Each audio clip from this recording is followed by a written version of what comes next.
porque eu quero ser prático, compartilhar algumas coisas aqui que nós temos feito.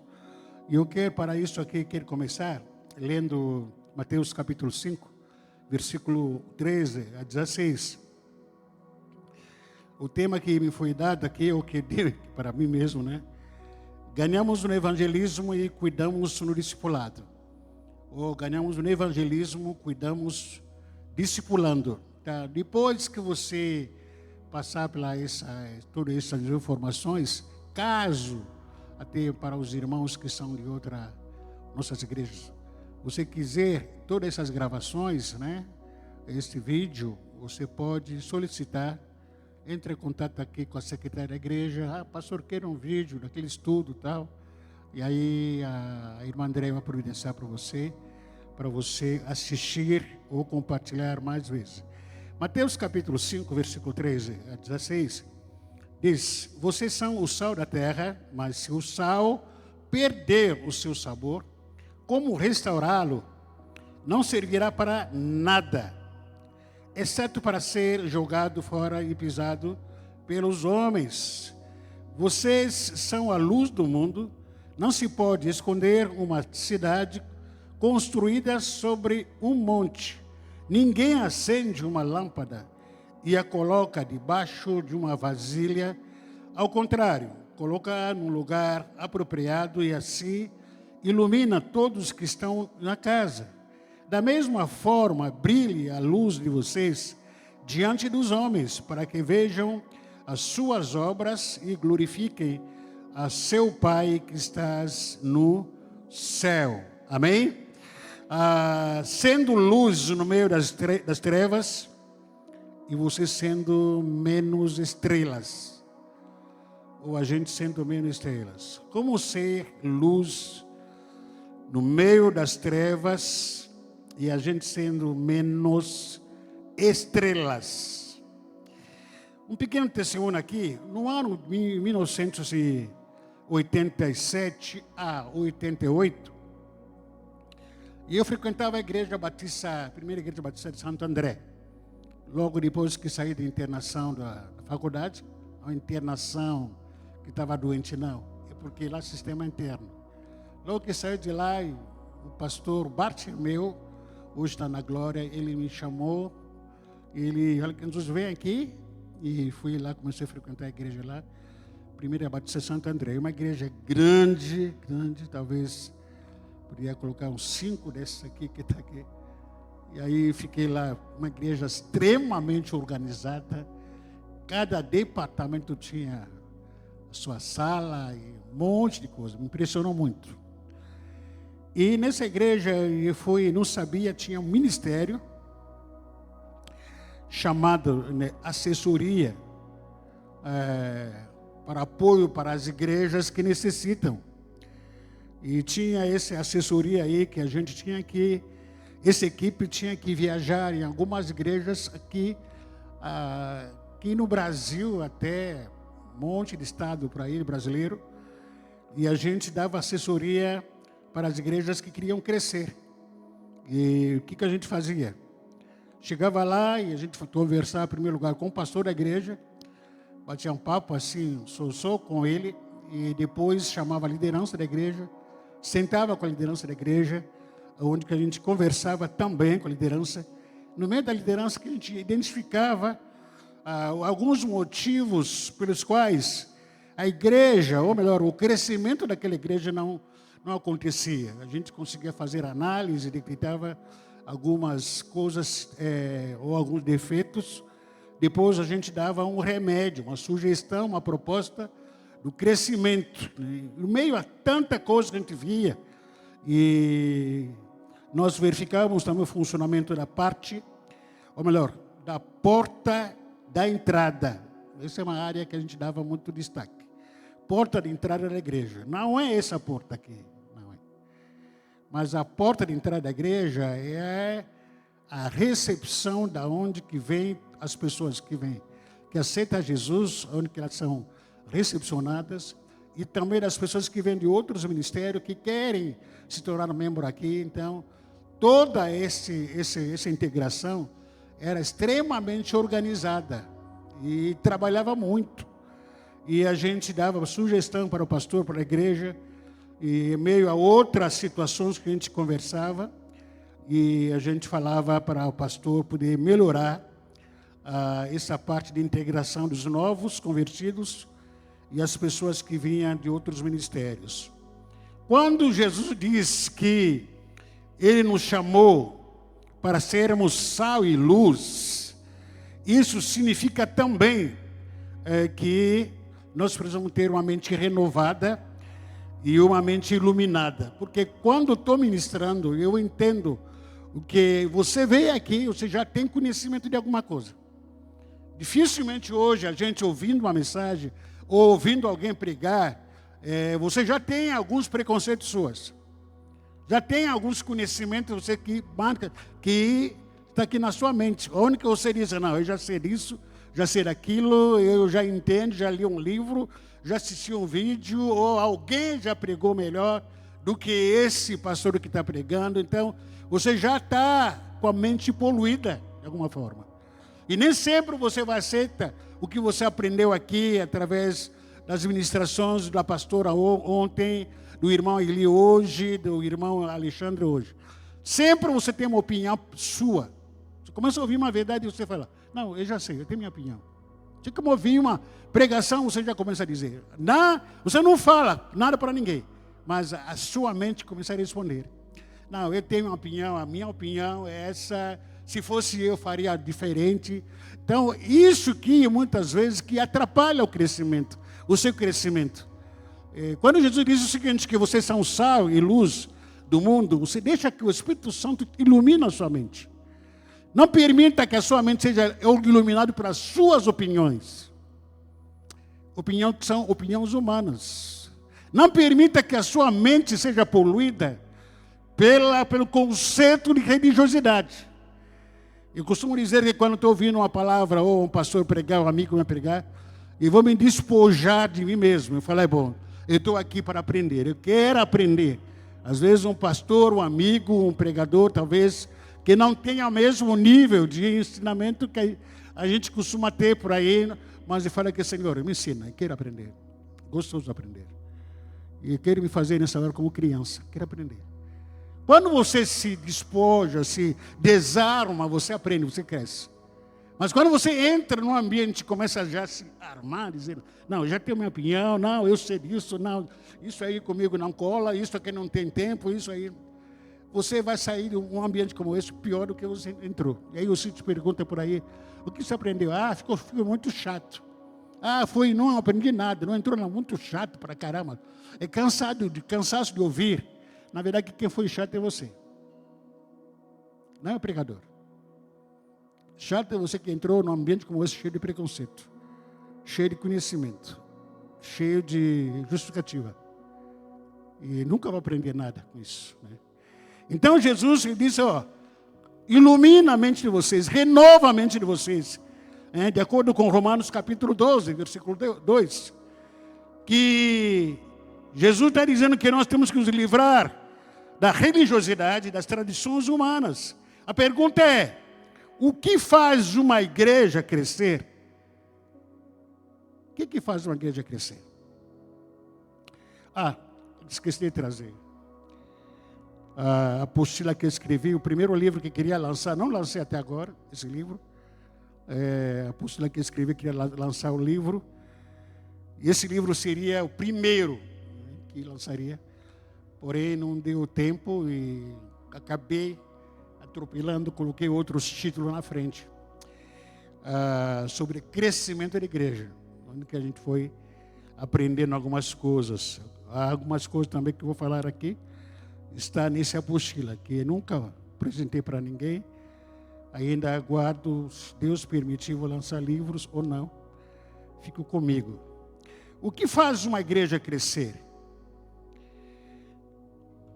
O que faz uma igreja crescer é aquilo que ela tem. O que é? Aquilo que ela tem. E é de dentro para fora. Aquilo que ela tem. O que a igreja tem? Tem o quê? Tem quem? O que faz uma igreja crescer não é a pastora Eliane, nossa amiga que esteve aqui ontem. O que faz uma igreja crescer não é o Eli, não é Alexandre, não é o pastor Nzuza.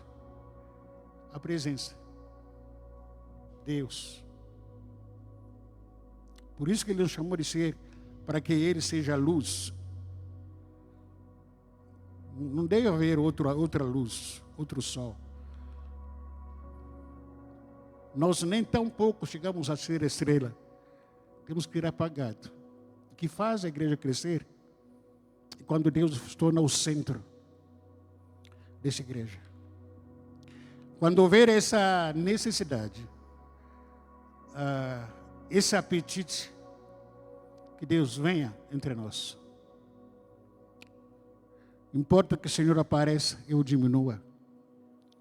Cada um de nós desejar essa presença. Senhor, me esconda debaixo da tua glória. Senhor, seja o princípio, aliás, o primeiro na igreja. Eu quero ser o último dos últimos dos últimos. Não é o meu nome. Não são meus aplausos. Não é o meu reconhecimento. É a presença do Senhor. Em primeiro lugar. O que faz a igreja crescer? E Deus está no centro. Quem está no centro da igreja Batista Peniel? Vicente Carvalho. Parque Estuário. Morrinho. Quem está no centro? O talentoso que sabe cantar, que sabe tocar. Quem está no centro? O bonitão que tem roupa de marcas, que fala bonito. Que importa que o Senhor apareça, eu suma. Não é a minha presença, mas a presença do Senhor. Isso faz a igreja crescer. Porque se o Senhor não estiver conosco, a gente pode inventar várias metodologias, trazer preletores do Brasil, o mundo inteiro aqui, se Deus não estiver com a gente. Podemos colocar a igreja aqui na modernidade, nossa estrutura, a igreja. A igreja de hoje está muito preocupada com a estrutura do que com a essência. Foco, luminares, luz, telão. Eu estou pedindo que Deus me dá dinheiro para comprar telão até agora. Não consegui. Ele foi conversar com o pastor Humberto. Pastor, como é que eu monto telão? Quer colocar telão na igreja, lá na sede, show de bola, tal. Vou lá para outra igreja, show de bola. Traga 50 mil reais no mínimo.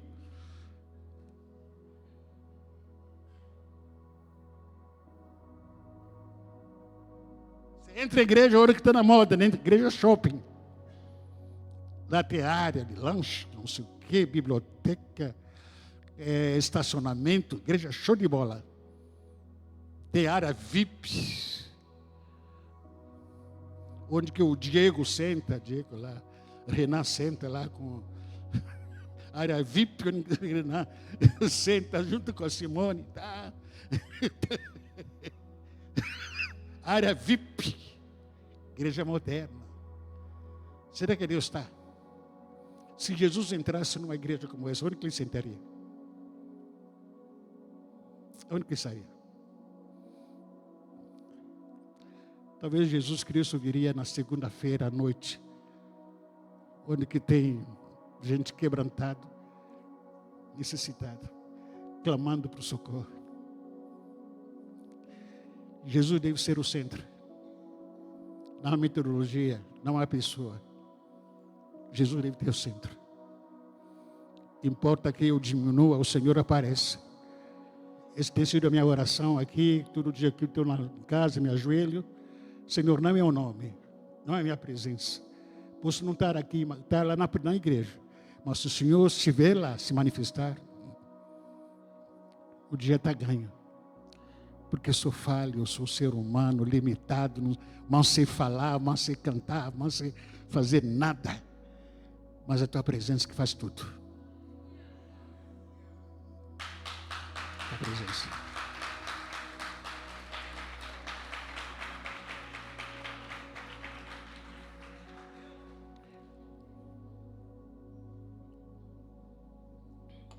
que faz a igreja crescer? Aquilo que ela tem e aquilo que ela é de dentro para fora. Ela deve ter a presença de Deus por dentro e suas manifestações através de nós para fora do templo. Romanos capítulo 8, versículo 19 a 21. Romanos capítulo 8, versículo 19 a 21. Eu não sei, cadê o pessoal da estrutura?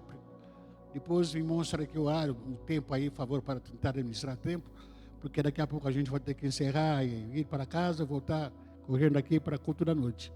Então, estou correndo, administrando o horário aqui.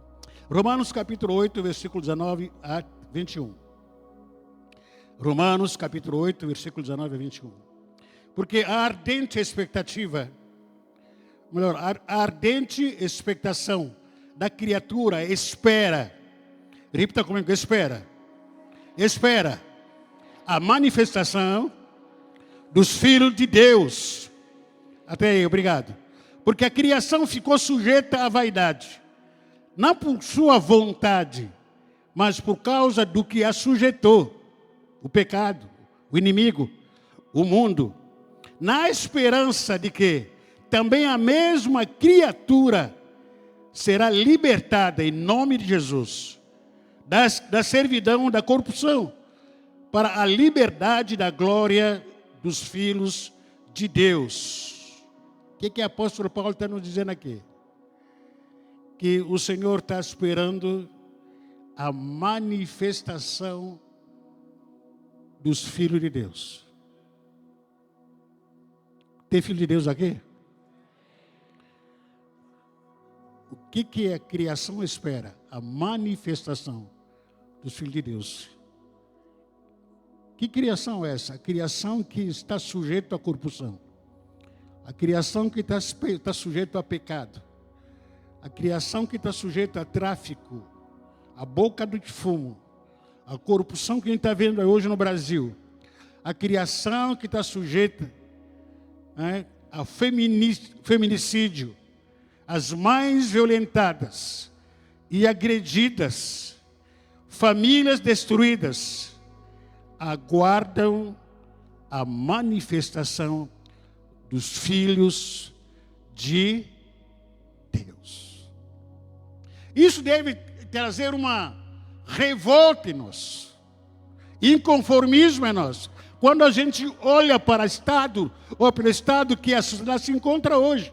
Irmãos, quantas más notícias que a gente ouve nas últimas semanas sobre o governo, do que está acontecendo no Brasil hoje. Cara, só 10 minutos. Ei, mãe, você tira meu minuto ou não? Sim. Tá bom, obrigado, entendi. Tanta má notícia que revoltante, meu Deus do céu. Muito revoltante. Muito revoltante. E agora, onde que estão os filhos de Deus?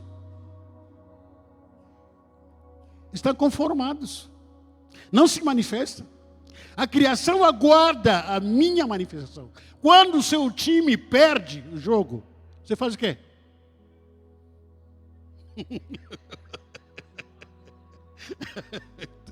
Não vou falar nada, não, vou ficar controlar minha boca, tá? Já sei o que é. Não vou falar nada. Quando o seu time perde 2, 3 jogos, o que acontece? A torcida organizada vai para onde? Nem vou falar isso aí. Vai se manifestar.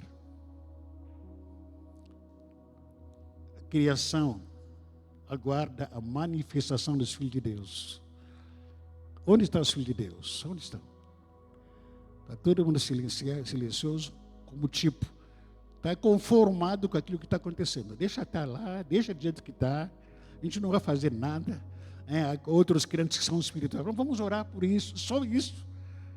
Mas nós estamos aqui numa caixa de sardinha e ouvindo tanta coisa errada acontecendo por aí. Mas sim, nós podemos nos manifestar, podemos, bem rapidamente, como pastor, através do evangelismo. Através do quê? Evangelismo. Lar de paz. Evangelismo de casa em casa, podemos ser um instrumento de manifestação. O evangelismo nas ruas, nas praças, na praia, hospitais, creches, asilos, o uso das redes sociais, Instagram, que a gente tem aqui na igreja, não sei quantos que tem, que sabem que nós temos Instagram, temos YouTube, temos agora TikTok, temos canal de TikTok que, através das redes sociais, nós podemos levar o Evangelho até para as pessoas que nós não temos alcance, humanamente falando. Uma vez chegou aqui uma senhora, mora aqui perto, acho que é a primeira vez que ela veio aqui na igreja. Ela assiste, não perde a programação da igreja, toda a pregação ela assiste. Toda a pregação ela assiste, eu não conhecia ela. Acho que foi o mês passado, retrasado, e ela falou que vou ter que ir na igreja. Ela apareceu aqui, com a família dela. Então, rede social hoje a gente pode colocar como uma ferramenta também de pregação do Evangelho, no Facebook e outros canais que a gente pode dizer aqui.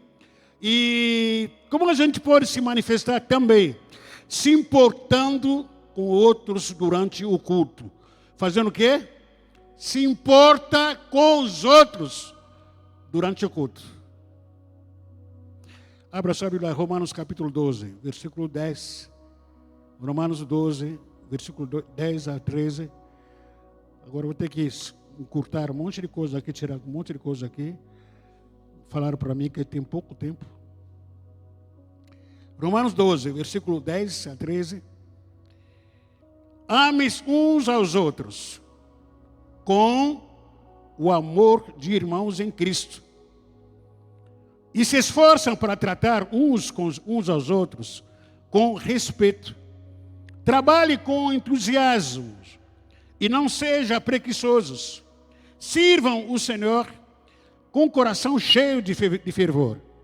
Que a esperança que vocês têm as mantenha alegre. Aguente com paciência o sofrimento e ore sempre. Reparta com os irmãos necessitados o que vocês têm e recebam os estrangeiros nas suas casas. Eu fui discipulado. A minha história, desde que eu aceitei Jesus Cristo, em primeiro lugar, eu frequentei a célula de jovens na minha terra. Em segundo lugar, eu fui discipulado. Na verdade, que naquela época, talvez não seja como hoje, nós temos um luxo de estrutura de discipulado. Temos apostila, temos um monte de estrutura que a gente pode usar aqui sobre discipulado, só que não quer. Na minha época, quando me converti, não era eu, aliás, não era meu discipulador que estava atrás de mim. Quer te discipular, não. Eu que ia atrás do meu discipulador. A fome e a sede era tanta pela presença de Deus na minha vida, e eu buscava, onde que está, cara? Eu quero ter estudo, quero ser discipulado. Vamos sentar hoje, vamos orar. Eu andava daqui até para as 14 bis para me encontrar com o meu discipulador. E quando não era ele, eu buscava aonde que a nossa igreja, a nossa denominação está dando alguns estudos. Eu queria estar lá. Não, tem estudo lá em Bertel, eu vou lá. Tem estudo lá no Perequê, eu vou lá. Não era meu discipulador que estava atrás de mim, me cobrando, não. Eu queria Deus, eu queria estudar. Eu queria estudar, onde que tem estudo?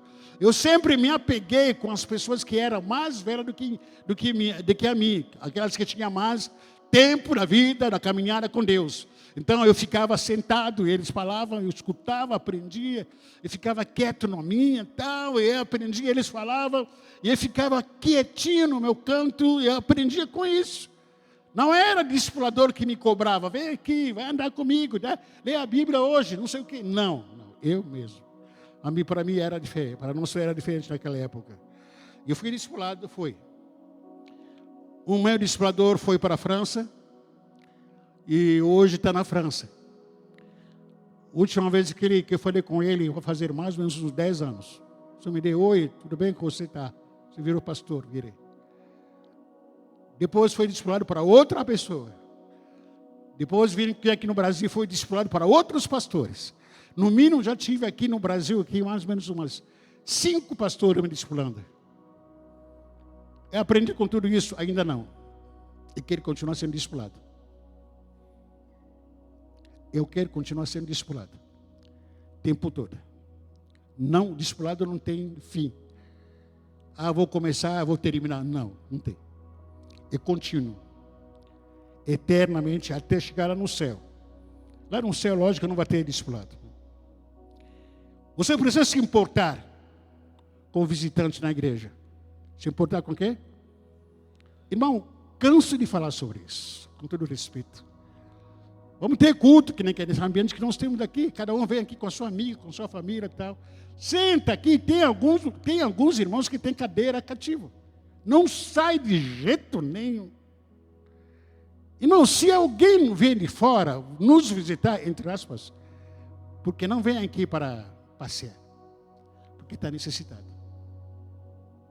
E a gente precisa se importar com essa pessoa, que às vezes está cansada, oprimida, está sendo muito humilhada, acusada, e vem num ambiente onde há vida.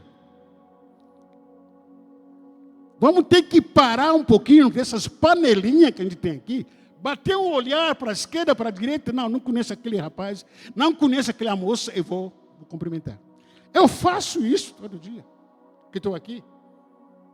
Quinta-feira aconteceu isso. Eu costumo sentar lá junto com a pastora não veio aqui porque ela não está muito bem. Mas costumo sentar lá atrás. Sentou lá uma família. A primeira coisa que eu fiz foi cumprimentar aquela família. Quando o pastor, quem pregou na quinta? Esqueci. Pastor Ari, obrigado, pastor Ari. Está aqui. Pastor Ari falou, os irmãos se reunir dois em dois. Foi abraçar aquela família. Uma mulher me conhece. Aqui, a gente está aqui na frente dos pastores. Eu perguntei para eles. Olha a estratégia que eu uso. Quer que eu ore para vocês? Quero. Presta atenção, o que estou te sugerindo aqui são dicas. Tá? O que eu faço? Eu pergunto para a pessoa, você quer que eu ore por você? Convidando Jesus Cristo para entrar na sua vida? Tem alguns que tentam se esquivar. Mas o cerne da minha pergunta é sempre assim. Você não quer que eu ore para vocês confessando a Jesus como seu único Salvador e Senhor da sua vida? Algum momento ele vai falar que quero. Vou perguntando. Quando ele me dá essa abertura, o que eu faço? Então, repita junto comigo. Eu vou repetir a oração que eu faço. Senhor Jesus, tenha misericórdia de mim, perdoa os meus pecados, entra no meu coração, me liberta do pecado, me liberta de demônio, do mundo, e entra no meu coração, escreve o meu nome no livro da vida. Então, fiz isso aí com o senhor que estava comigo na quinta-feira. Nem veio na frente aqui. Quando eu olhei para ele, entrou no pranto, chorando. Terminei de orar, apareceram três pessoas, uma criança. A criança vem correr para mim, me abraçar, eu não conheço, primeira vez. Falei, pastor, ora por mim. Falei, vou orar por você. E aí, a mãe, a tia, dizia, não, pastor, ora por ele, porque ele está falando mentira. Falei para ele, está falando mentira, tem que orar? Não é para educar? Tá bom, vamos lá. Antes de orar pela criança, uma coisa que perguntei para a mãe e a tia. Vocês já entregaram a vida de vocês para Jesus? Quero que eu ore por vocês, repetindo a oração que eu vou fazer aqui, para entregar a vida de vocês para Jesus Cristo como Salvador e Senhor da vida de vocês. Que tal? Eu quero ser. As duas, repita. Foi repetindo. Sabe o que é isso? É Romanos capítulo 10, versículo 9. Se com seu coração crer e com a sua boca confessar que Jesus Cristo é o seu Salvador e Senhor da sua vida, você é salvo. É simples assim. Não sou eu quem salva. Quem salva é o Espírito Santo que toca naquela pessoa. E o meu papel, a minha função é só abrir a boca e falar, irmão, quero orar por você, confessa a Jesus. Se a pessoa repetir a oração que eu faço, que costumo fazer, isso era com Deus. Assim também foi comigo. Quando eu fui numa cela de jovens, quando naquela época e me falaram, quero que a gente ore por você. Eu falei, como assim orar? É que a gente vai falar de uma oração, você vai repetir. É simples assim. Eu falei, então quero. Eu não sabia o que era isso. Acabei repetindo a oração. Não houve uma campanha de 7 dias, de sal grosso. Não houve manifestação de demônio. Tá? Não houve o azeite na minha cabeça. Tudo isso aí é quem quiser fazer que faça. Mas uma simples oração que fizeram para mim. Havia um grupo de jovens de 4 ou 5 pessoas. Aceitei Jesus na minha vida. Até hoje. Vou fazer mais de 40 anos. Que nunca me desviei. Nunca. Então, a gente perde a oportunidade. A gente fica reinventando fórmulas. Como é que eu vou aceitar Jesus? Como é que eu vou falar de Jesus? É simples. Você olhou para a direita e para a esquerda. Não, aquela pessoa é nova. No final do culto, cola nela. Não somente aqui na igreja. Às vezes estou andando para cá e para lá. E entro numa farmácia, entro no estacionamento, paro. Aquele hoje é... Tá que tá. Paro no estacionamento, a maioria do... Todo lugar que paro me conhece. Olha, a pastor está chegando. Alguns fogem. Né? Outros se escondem. Outro aparece. Pastor. Posso cuidar do seu carro? Vem cá. Eu quero orar por você. Que tal? Quero confessar Jesus? Eu falo na lata. Não tem outra conversa. Porque a oportunidade que estou dando para aquela pessoa é ter o seu nome escrito no livro da vida. E a Bíblia diz que é uma festa que se faz lá no céu. Por quê? Porque tem carnaval. Por quê? Porque um time ganhou. Por quê? Porque você ganhou na loteria. Por causa de um pecador que se arrepende. É uma festa que se faz lá no céu.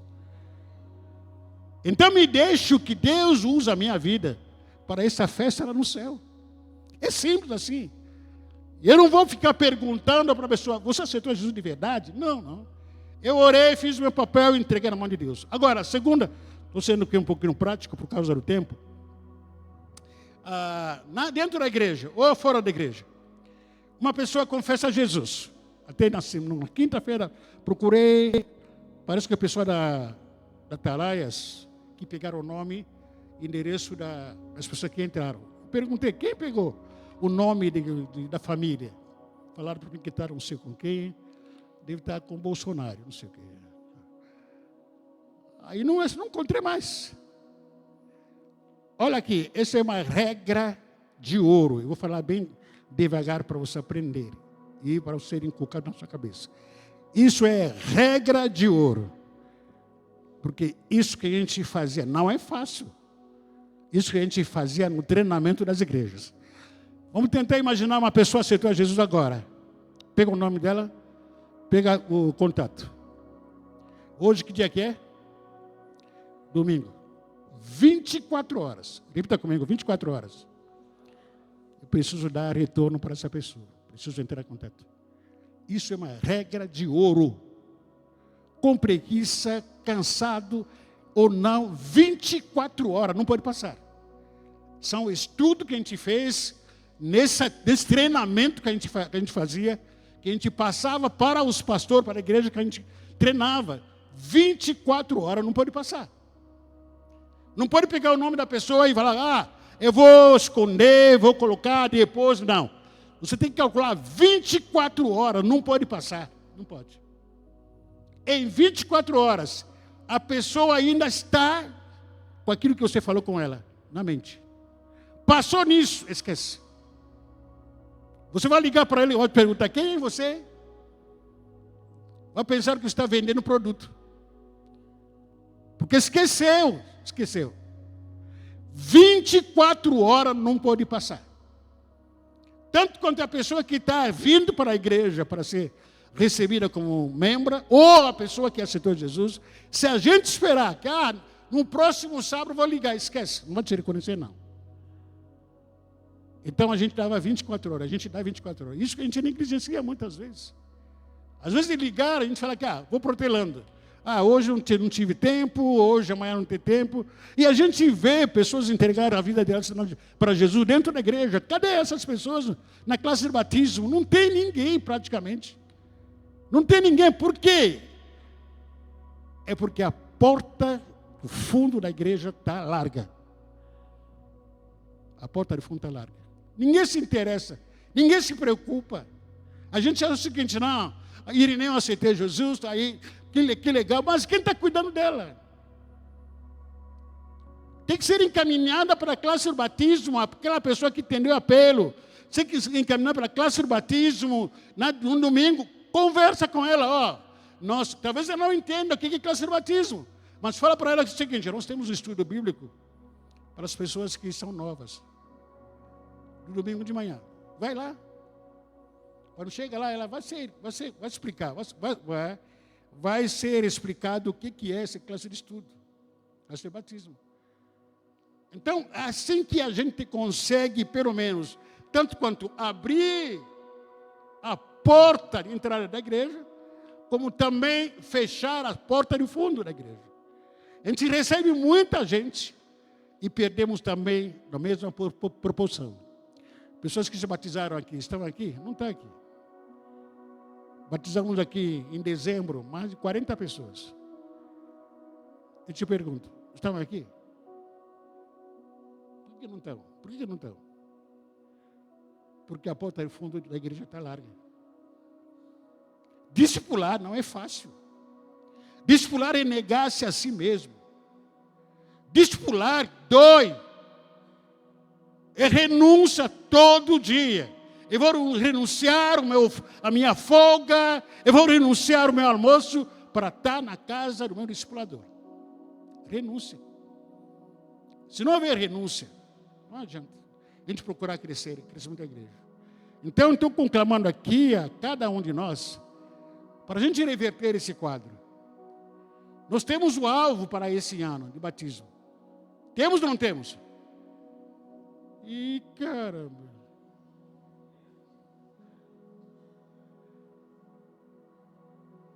Temos ou não temos?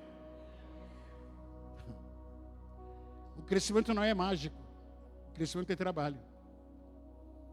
Vamos sentar aqui, magicamente falando, que falar que batismo, 1, 2, 3, 4 batismos. Aí cai no céu os candidatos. Não, é trabalho.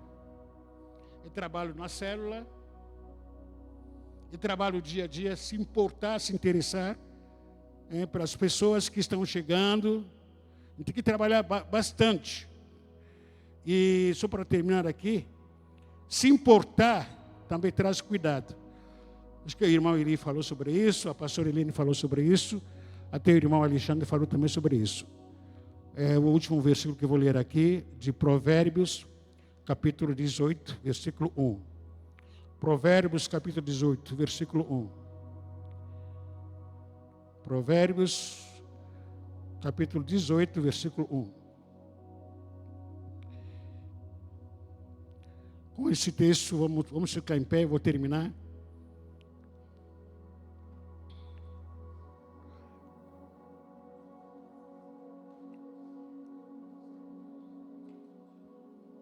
Provérbios, capítulo 18, versículo 1.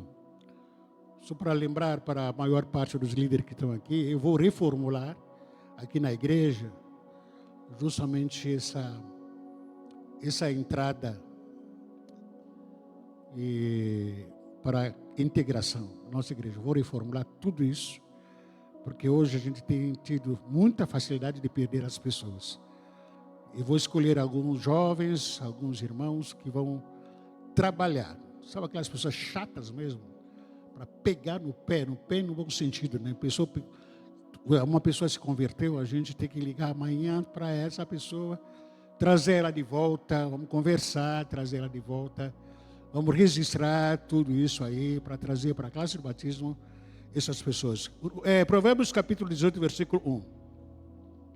Quem não gosta de estar na companhia dos outros, só está interessado em si mesmo e rejeita todos os bons conselhos.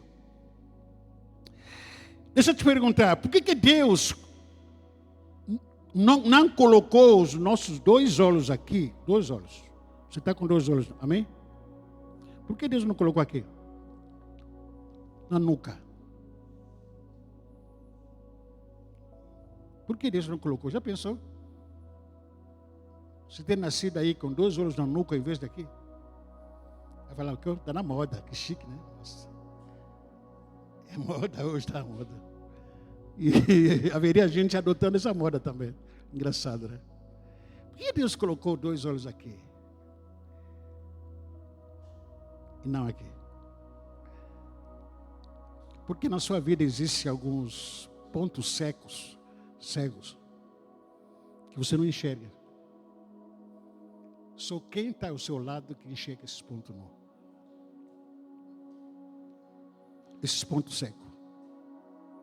Só quem anda contigo que vai dizer para você que Onéia, cuidado. Porque você não está enxergando o ponto cego que está dentro de você. Os nossos olhos só conseguem ver aqui. E os pontos cegos, você não vê. Mas o amigo que está contigo, o seu discipulador, o seu mentor que vai dizer, Márcia, Cláudia, cuidado. Você está pisando em ovos. Não volte mais. E aí você vai errar menos. Porque você tem um discipulador. Aquele que se importa contigo. Amém? Vamos fazer um exercício bem objetivo. Se importa com um irmão, com uma irmã aqui, de 2 em 2.